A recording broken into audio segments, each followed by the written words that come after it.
there was one player on this chessboard that hasn't come up yet, and maybe we could skate to where the puck is going. When you talk about the South China Sea, okay, sure, South Korea, Japan, Australia, all of those major players there, they're just a couple of 100 million people. But then China is in population decline. Xi apparently is self-destructing in terms of trade. Seems like containment's working pretty well there because of all the self-inflicted wounds. But the fastest growing country, the fastest growing economy, the quickest to develop is India. And they seem to have a very pragmatic approach. Hey, they'll buy cheap oil from Putin, and they are their own sovereign country with their own point of view.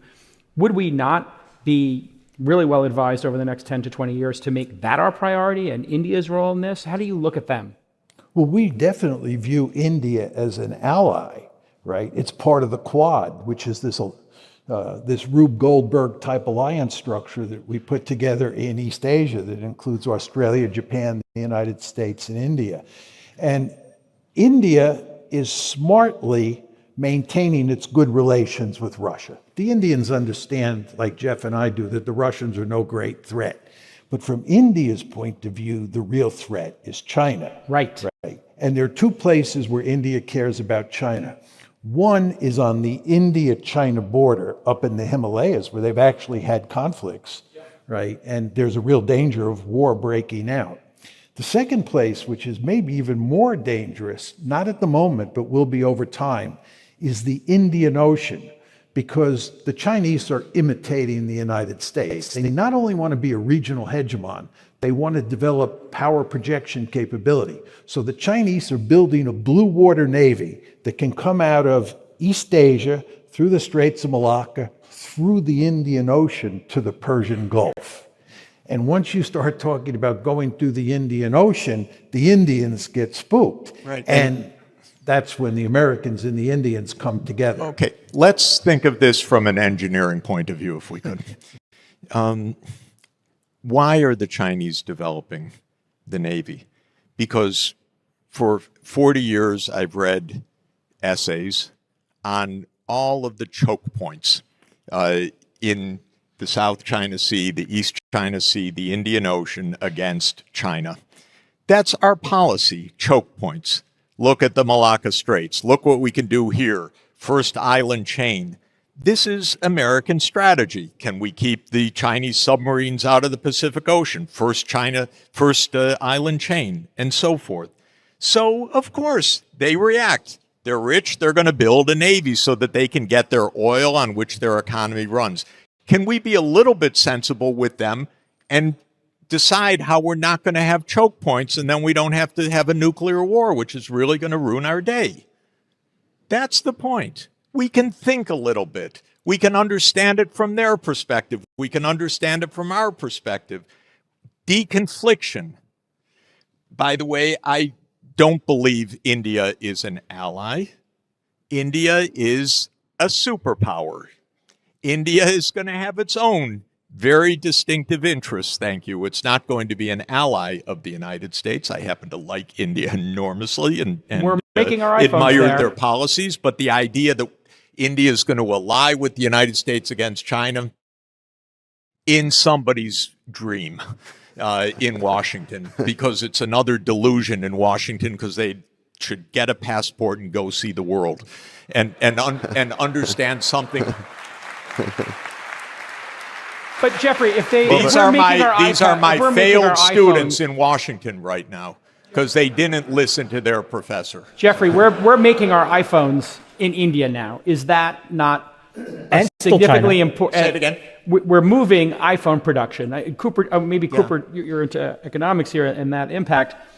You got Apple moving out of China. You've got Japan funding people leaving China to Vietnam and to India. Is that not the solution here? As we decouple from China, it seems like they come back to the table. We had Xi Jinping kick all the venture capitalists, all investment out of China. He got rid of all the education startups. And then, 2 or 3 years later, he's in San Francisco asking all of us to invest more money and saying, where'd you go? Okay, first of all, invite me back 10 years and we'll see how smart all these decisions are. Because Xi Jinping's? It's incredible. No, I'm talking about, yes, we've moved to India. That's our great ally. And then we're going to have other issues. Well, and Vietnam, yeah. Okay. I think you said that Xi Jinping's trade policy is self-imploding or something. It seems like there's a lot of self-inflicted wounds. No, when it's you... not. Let me explain what the wounds are. Okay. The wounds are the United States' deliberate policy to stop you from selling things to China and to stop China buying things from you. That's not self-inflicted wounds. Oh, no, you're wrong This here. is a clear... You're wrong here. Wait He a minute. got Wait, rid just of- to say. Let me say, please. Yeah. Because this is very important for the economy of the people in this room.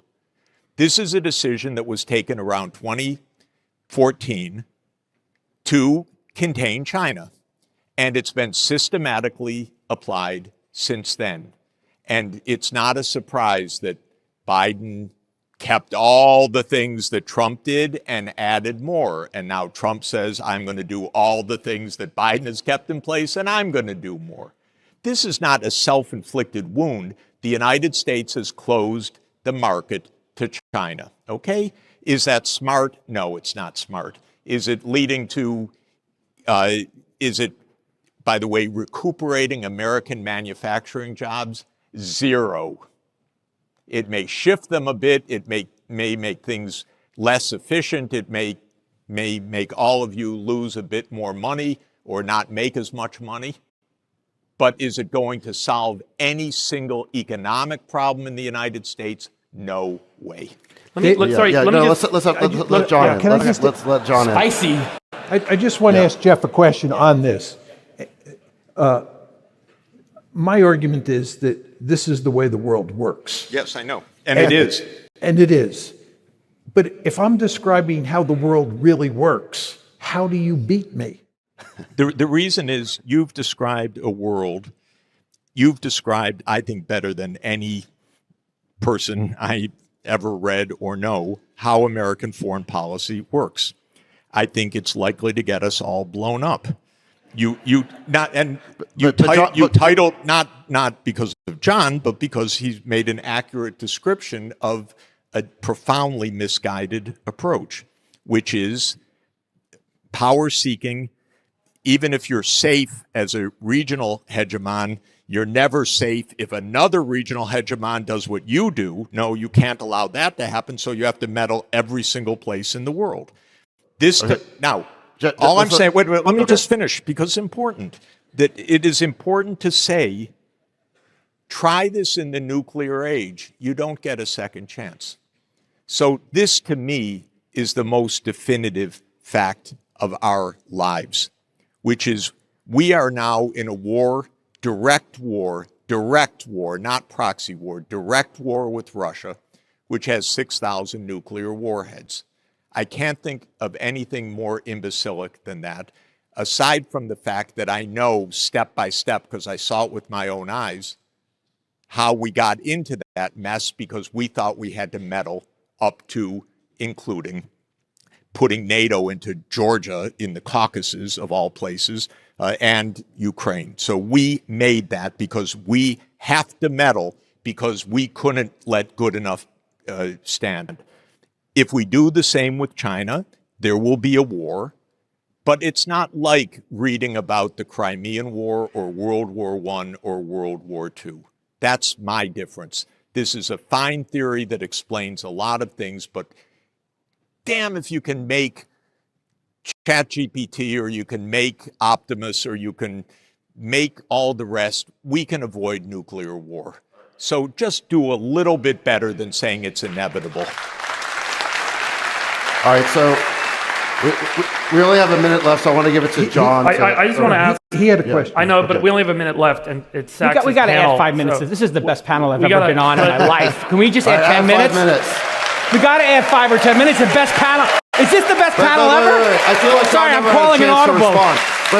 respond. We got 5 minutes. So before we leave this topic, John, your book is called "The Tragedy of Great Power Politics." You clearly understand the tragic aspect of how great power rivalry, great power competition can lead to disaster. What Jeff is saying is we're now in the nuclear age, and it's going to lead to nuclear war.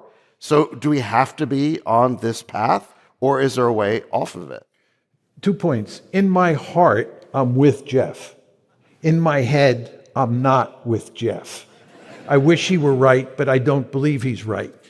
To answer your question head on, I believe that there is no way out. We are in an iron cage. This is just the way international politics works. And it's because you're in an anarchic system where you can never be sure that a really powerful state in the system won't come after you and inflict a century of national humiliation on you. So you go to great lengths to avoid that by trying to gain power at the expense of another power. And that leads to all sorts of trouble.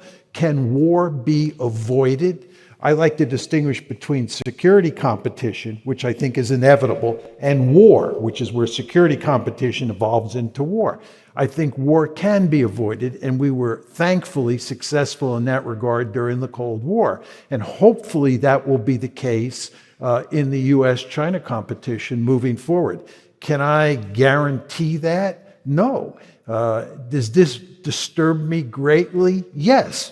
But again, this is just the tragic aspect of the world we live in. What do you guys think? Do you guys think there will be a hot war one day between the US and China?